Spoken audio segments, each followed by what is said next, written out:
Começa agora o programa Educação Brasileira. O assunto do primeiro bloco é Educação Integral. No estúdio, Ederson Graneto entrevista a pesquisadora Heloísa de Blases, do SEMPEC, sobre estudo que analisou 16 experiências de educação integral no Brasil. O Centro de Estudos e Pesquisas em Educação, Cultura e Ação Comunitária, o SEMPEC, fez uma pesquisa sobre experiência de educação integral em andamento no país e analisou 16 delas. Nós vamos falar sobre essa pesquisa agora com a Heloísa de Blases, que é pesquisadora lá do SEMPEC, e conhecer melhor os resultados dessa pesquisa, já que tanto o governo paulista quanto o governo federal defendem o aumento da carga horária nas escolas públicas. Não é, Heloísa? Inclusive, saiu recentemente uma notícia que o governo que pretendia aumentar o número de dias letivos nas escolas, agora está defendendo que aumente a carga horária. Como é que vocês resolveram fazer essa pesquisa? O tema da educação integral, ele não é recente, né?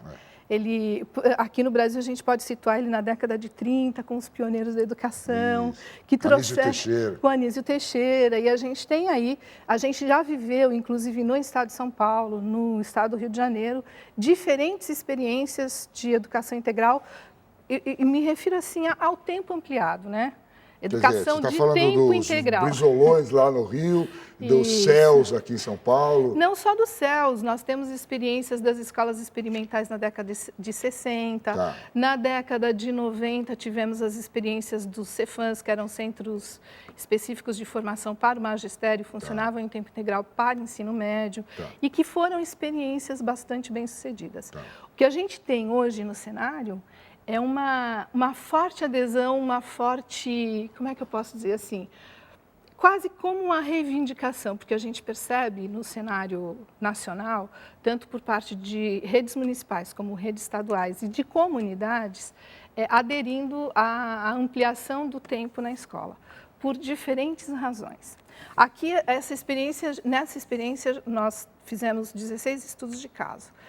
6 estudos de caso são de experiências desenvolvidas por organizações da sociedade civil, 6 delas por redes municipais e 4 delas por redes estaduais. Sendo que dessas 10 experiências ligadas ao ensino público, uma delas é de ensino médio, que é a de Pernambuco. Só uma de ensino médio, o restante é tudo fundamental. Só uma de ensino médio, o restante só de ensino fundamental. Tá, né? legal. E então, assim, a gente percebe que houve uma adesão muito grande. Em 2007, o MEC lança o programa Mais Educação.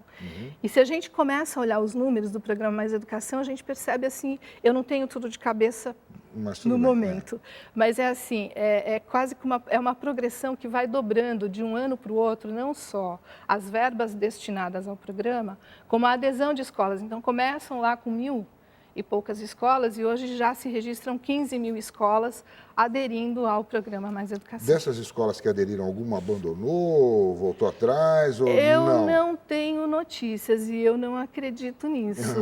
Tá, não, só para saber. Eu não acredito porque, assim, quando fizemos os estudos de caso, nós visitamos as experiências, nós visitamos as escolas, nós conversamos com alunos e nós conversamos com pais. Então, assim, o que a gente conseguiu apurar é que, do ponto de vista dos pais e da comunidade, e mesmo das escolas, para as crianças, ela tem um papel super importante, porque ela amplia as oportunidades de aprendizagem da criança. É claro que ela vai estudar tudo aquilo que está dentro do currículo regular, mas ela também vai ter a oportunidade de praticar esportes, de entrar em contato com arte e cultura de uma forma diferente. Vai explorar diferentes espaços no entorno da escola. Então, ela é de uma riqueza tão grande, né?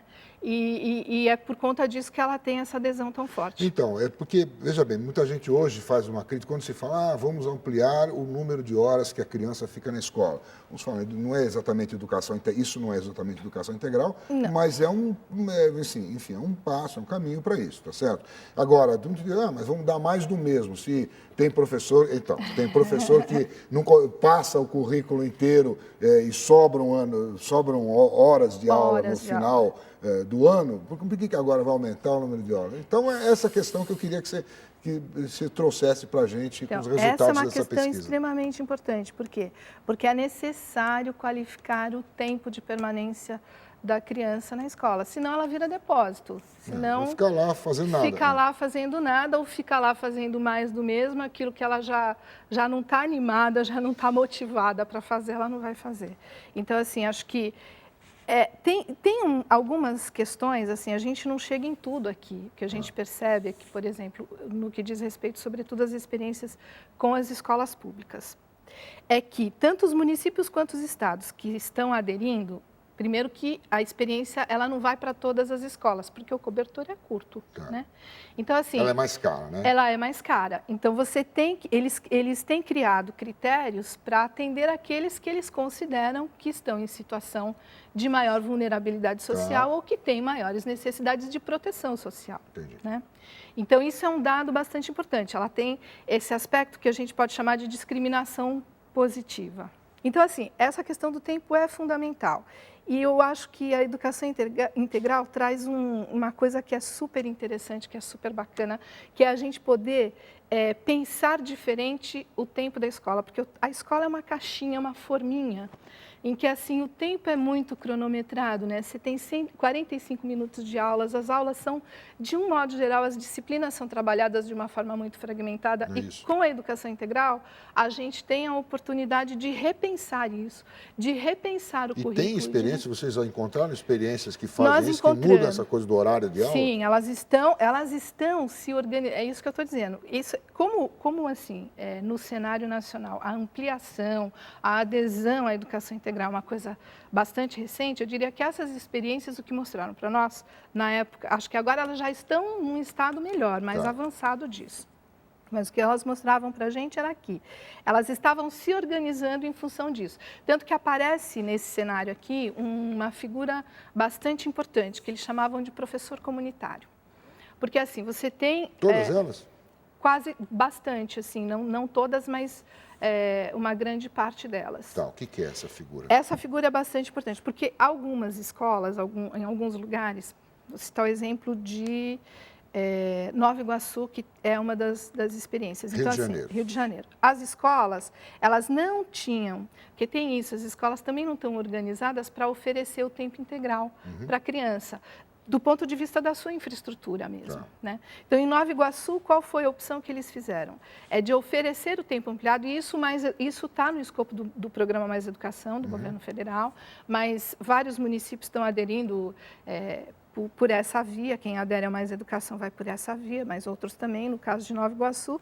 Então, é assim, nem tudo é feito dentro do espaço da escola. Você trabalha com espaços alternativos no entorno da escola, que também é uma coisa muito interessante, porque a experiência da aprendizagem ela não está restrita à sala de aula, aos muros da escola. Né? Isso espaços ela é múltipla, no entorno da escola, envolvendo as comunidades. Então, às vezes, você vai fazer uma aula de teatro ou uma aula de dança e você vai usar um espaço que é alternativo. Pode ser o da igreja, pode ser da organização, pode ser de uma associação do bairro. Uma praça. Uma praça. E você usa esses diferentes espaços. Mas você tem que organizar. Você imagina assim, a loucura que é a logística para você organizar o transporte das crianças ou o percurso que as crianças podem percorrer a pé no entorno da escola. Isso requer um grau de organização muito grande e de um envolvimento muito grande da comunidade. Né? E o que deu para avaliar o que melhorou na vida das crianças uma educação desse tipo? Você teve, como você disse que ouviu pais e alunos? Sim, a gente ouviu pais e alunos. Então, assim, para os pais, deu muitas oportunidades novas de aprendizagem para as crianças, né? E o contato com a arte, com a cultura, elas promovem a ampliação da visão de mundo, né? Então, assim, aquele que achava que ia servir só para uma coisa, de repente, ambiciona muito mais, percebe que tem potencial e que quer muito mais da vida. Para os pais, é muito interessante, porque, sobretudo, os pais de baixa renda percebem, por exemplo, que os filhos estão tendo oportunidades que eles nunca teriam como oferecer. Não tem renda suficiente para oferecer, por exemplo, uma aula de natação, uma aula de capoeira, né? Sim. Aula de música, aula de teatro, ou levar a criança ao cinema, levar a criança E ao as teatro. experiências são sempre, você está me relatando aqui experiências ligadas à arte, à educação física, à cultura. Ciência. Agora, tem alguma coisa mais curricular aí? Tem ampliação de coisa, tem. de conhecimento?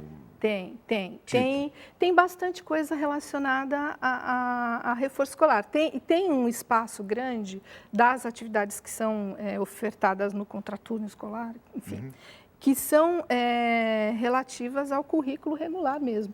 Só que não necessariamente elas são trabalhadas da mesma forma que se trabalha na sala de aula. Você tem uma oferta, um ganho maior de... Eles trabalham a partir de oficinas, e a oficina ela é dada de um modo mais lúdico, você tem um contato mais, como é que eu posso dizer? Mais prático, digamos assim, com certos aspectos. Pode ser da literatura, pode ser da matemática, pode ser da ciência, trabalho feito em laboratório, estudo do meio, etc. e tal. Agora, a gente falava do professor comunitário, esqueceu ele lá atrás. Vamos voltar para ele aqui. O professor comunitário, como eu estava dizendo, como você tem esses espaços do entorno, que em alguns lugares se explora bastante, o professor comunitário, ele tem um papel fundamental, que é de tentar fazer com que as atividades ofertadas no contraturno conversem com aquelas atividades regulares, ou seja, o currículo ampliado e o currículo regular, eles precisam estar em constante diálogo. Então, assim, às vezes a gente via alguns relatos assim, aprendi que dança e matemática tem tudo a ver uma coisa com a outra, entendeu? Que arte e ciência esse professor, ele faz essa ponte, é isso? Ele faz essa ponte. Ele faz essa ponte, sobretudo, buscando aproximar, né, os professores que estão trabalhando mais com o currículo das disciplinas regulares com aqueles que estão, com os conteúdos daqueles que estão sendo trabalhados.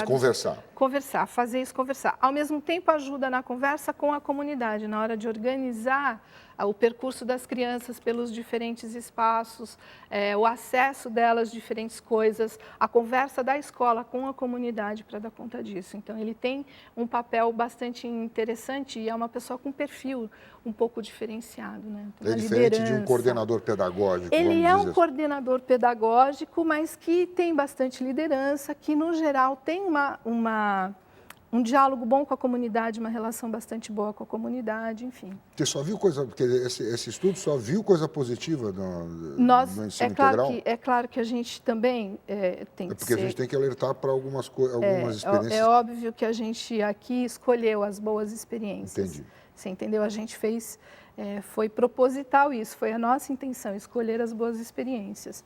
Mas é claro que tem, sem dúvida que tem.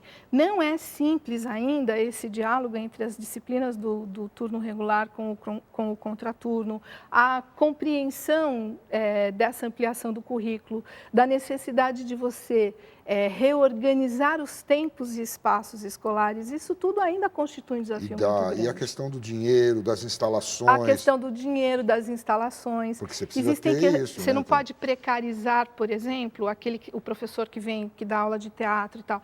Existem situações que você percebe que nas relações trabalhistas a situação dele ainda está precarizada. Irregular, né? Vamos dizer assim. Ele é professor de teatro, ele só está lá. A gente tem muito que andar, não tem a menor dúvida. O que eu quero dizer é o seguinte, estou falando do lado positivo, porque enxergo nisso aqui um potencial muito grande para a gente, sim, ganhar em qualidade a educação pública. Você acha que, então, esse é o caminho? Eu acho que é um caminho interessante, eu acho que é um caminho... A gente tem muitos outros desafios no que diz respeito à educação. Formação de professores. De formação de professores, de vários, a gestão da escola, dos processos pedagógicos. A gente tem muito que caminhar, né? A aprendizagem das crianças, a gente tem muito que caminhar. Mas eu acho que ela oferece algumas oportunidades para a gente aprender a fazer esse percurso, para a gente ampliar, conseguir mais qualidade para a educação pública. Então, você acha que os governos aí estão certos em buscar esse caminho? Porque esse é um caminho que está sendo buscado, está sendo cobrado por muitas entidades, da sociedade, e os governos... A população que tem tido acesso aqui nessas experiências se mostraram muito satisfeitas. Tá certo. Bom, Elisa, obrigado, então, pela sua presença aqui com essas suas experiências. Espero que você traga outras para a gente em outras oportunidades. Obrigada, quem sabe. A gente faz um intervalo rápido, voltamos já já. Começa o segundo bloco do programa Educação Brasileira. O assunto é crianças e computadores. No estúdio, Ederson Graneto entrevista Juliano Kopp, do Comitê Gestor da Internet no Brasil, sobre o uso de computadores entre crianças de 5 a 9 anos de idade. Nós vamos conhecer agora os resultados de uma pesquisa que avaliou a posse e uso de tecnologias de informação e de comunicação entre crianças de 5 a 9 anos de idade, e que pode servir de referência para educadores que trabalham com alunos nessa faixa etária. A pesquisa foi conduzida pelo Centro de Estudos sobre as Tecnologias da Informação e da Comunicação, o CETIC.br, e nós convidamos para falar sobre esse assunto, sobre a pesquisa, o Juliano Kopp, que é um dos coordenadores do Comitê Gestor da Internet no Brasil. Tudo bem, Juliano? Tudo bom. Então, conta pra gente, quais as principais conclusões que vocês chegaram? Que eles usam muito mesmo, porque você fala de 5 a 9 é uma faixa grande, porque uma criança de 5 é diferente da criança de 9, né? Sem dúvida, sem dúvida. Como é quais foram as principais conclusões? Bem, a primeira surpresa que nós tivemos é que a maior parte dessa população, desse grupo dessa faixa etária, já utilizou um computador. Então, quando a gente pergunta para as crianças e para os pais, esse dado ele é maior do que 50%. Né? Interessante. Então, agora, uma coisa que você falou é importante. Você pergunta para a criança e para o pai. Então, o pai participou da pesquisa. Isso é uma questão muito interessante, porque a gente percebe visões um pouquinho diferentes entre a declaração do pai e a declaração da criança. Então, o pai ele responde uma série de questões relacionadas ao contexto, ao domicílio, se tem computador ali, que são importantes para a gente entender um pouquinho quais as razões que motivam as crianças a usar mais ou menos e que motivam os pais a acompanhar mais ou menos esse uso da criança. Tá. Né? E o primeiro aspecto importante é que a maior parte das crianças já usam um computador. Tá. Né? E o segundo aspecto, um pouco já nessa linha da sua pergunta, é que uma proporção menor de pais identifica que os seus filhos estão usando o computador e a internet. E quando a gente foi buscar entender um pouquinho o que estava acontecendo, e isso é um fenômeno interessante no Brasil, que a gente não percebe em outros países, é que as crianças elas usam o computador numa diversidade de locais bastante ampla. E muitas vezes o pai não tem conhecimento de que aquela criança está usando o computador. Isso traz uma diferença. Na casa do amigo? Exatamente. Perfeito. Na escola? Onde é que é? Isso. Então, a criança ela usa o computador. O principal local de acesso ao computador e à internet da criança é o domicílio.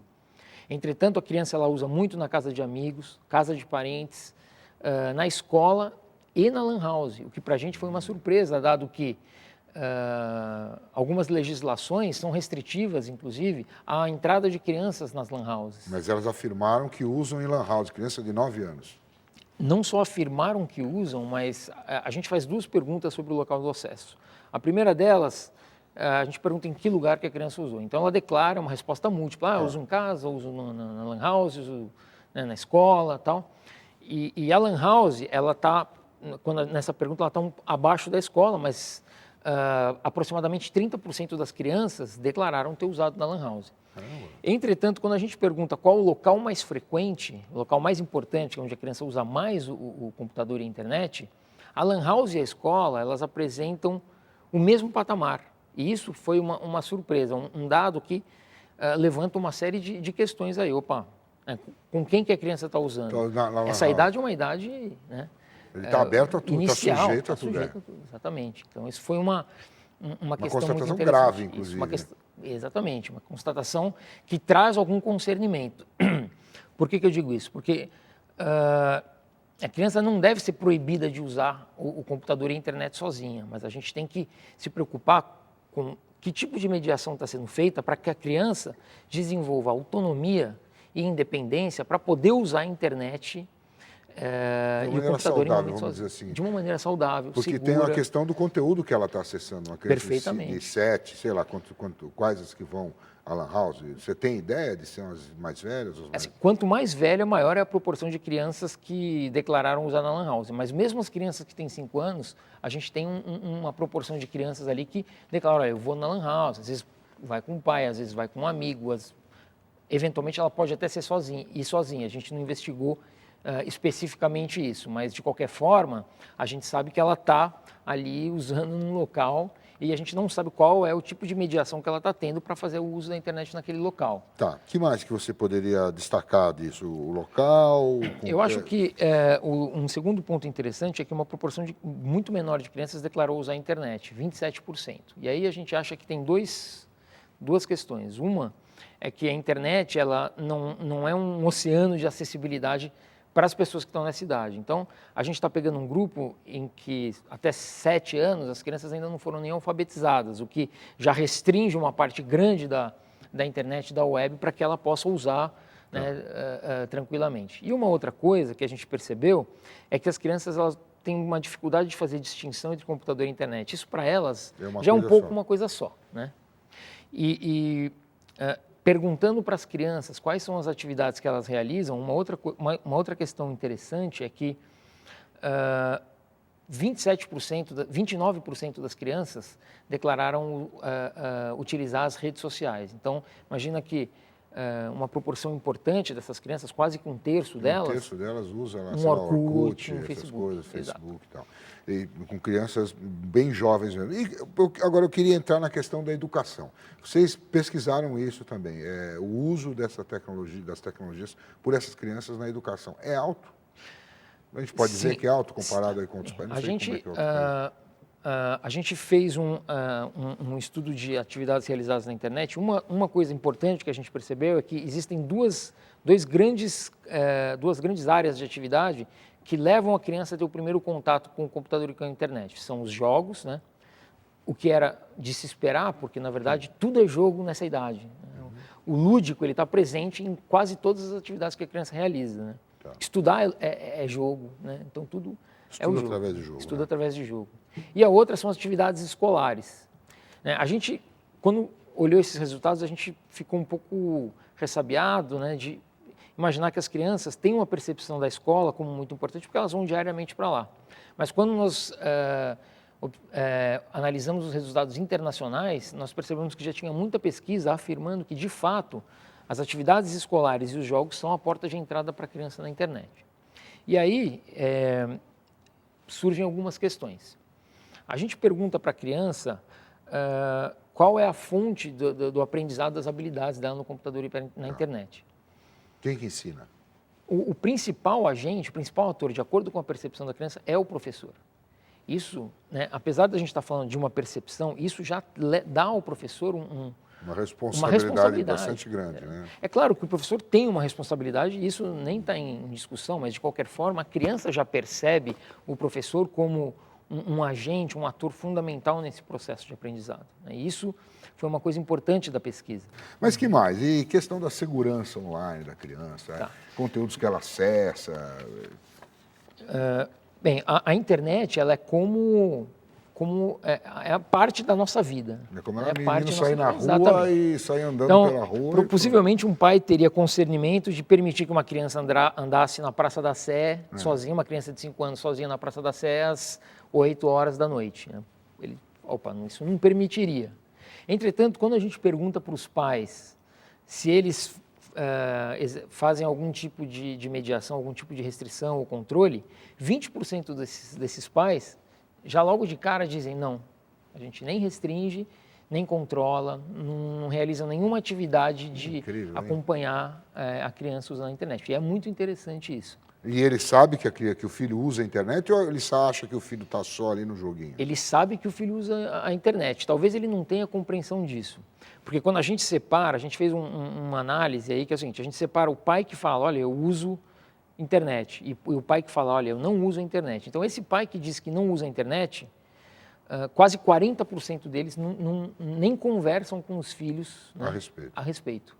E quando o pai usa a internet, quase que todos tomam pelo menos alguma atitude, como, por exemplo, conversar com o filho sobre a internet, que é a principal estratégia do pai. Né? Tem criança até 9 anos que tem computador em casa, que usa a internet, mas o pai não usa. Perfeitamente. A gente tem hoje... É muito interessante. No Brasil, a gente tem 27% dos domicílios com computador e acesso à internet. Né? É uma proporção ainda muito tímida. O Brasil tem muito o que avançar, né, Agora, isso penetração tem da uma internet. questão de classe social aí. Sem dúvida. E aí a gente identificou os dois principais vetores que influenciam nessa relação pai e filho com relação ao uso da internet da criança. A classe social foi o que a gente identificou como fundamental e o uso da internet, que é o que eu acabei de mencionar. Então, quando a gente percebe que se você pega classes D e E, a proporção de pais que não mediam, não tenham nenhum contato com a criança nesse uso é muito alta, e na classe A é praticamente nula, né? Então, conforme o pai tem mais conhecimento, tem mais uso, ele se apropria mais informação, melhor é essa mediação com o pai. Tá. Então, bom, vamos dar uma dica aqui para os nossos espectadores de como eles acessam os dados assim brutos dessa pesquisa, que aqui também fica meio difícil a gente ficar citando um monte de números, né? Mas quem quiser buscar os dados dessa pesquisa, vai lá no www.cgi.br, é isso? Isso. Está aí na telinha. E ali tem um link para a pesquisa de tecnologia de informação e comunicação com crianças, é isso? Exato. Tem lá um link, a gente deixou uma apresentação. Perdão, com os não é dados CGI, detalhados. é CETIC, né? No CGI também vai ter o link. Se você entrar, o CETIC é um departamento aí do CGI. Então, se você entrar pelo CGI ou pelo CETIC, vai encontrar o link. Mas ele pode entrar no CETIC BR, como isso, a gente colocou CETIC, aí na telinha. Aí vai direto ao ponto. Aí chega lá na pesquisa. Tá, o que mais que a gente pode falar disso aqui? Teve alguma conclusão dessa pesquisa que você poderia passar para a gente? Como é que você conclui? O que você conclui daí? Que a gente ainda precisa investir em comunicação, em informação? Como é que é? Eu acho que o mais importante, né, a gente tenta traçar um pouco o cenário da mediação. Então, a gente tem desafios na escola, desafios no domicílio. O mais importante é o seguinte, a mediação ela é importante para dar autonomia para a criança poder usar a internet de uma forma segura e aproveitando as oportunidades que aquilo oferece para a criança, né? E por que eu digo isso? A gente tem um indicador na pesquisa que mostra que 60% das crianças já usaram um telefone celular, né?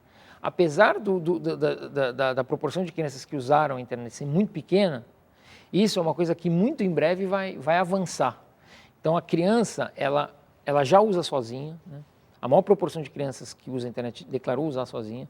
Ela vai ter momentos de uso onde ela vai ter total privacidade, porque ela vai poder usar no celular, em qualquer lugar. Então, isso vai acontecer, já está acontecendo, isso vai acontecer. A criança precisa ser instruída, essa discussão precisa estar na escola e precisa estar no domicílio. Tá certo. Juliano, obrigado por sua presença aqui na Univesp TV. Eu que agradeço o convite. Pelas suas dicas aí para os professores, enfim, para todos os pais, para quem tem filho pequeno, cuidar que eles estão entrando na internet e sozinhos, né? Já estão entrando. Tá certo. Obrigado, muito obrigado. Fim do programa Educação Brasileira, produção da Univesp TV, canal da Universidade Virtual do Estado de São Paulo.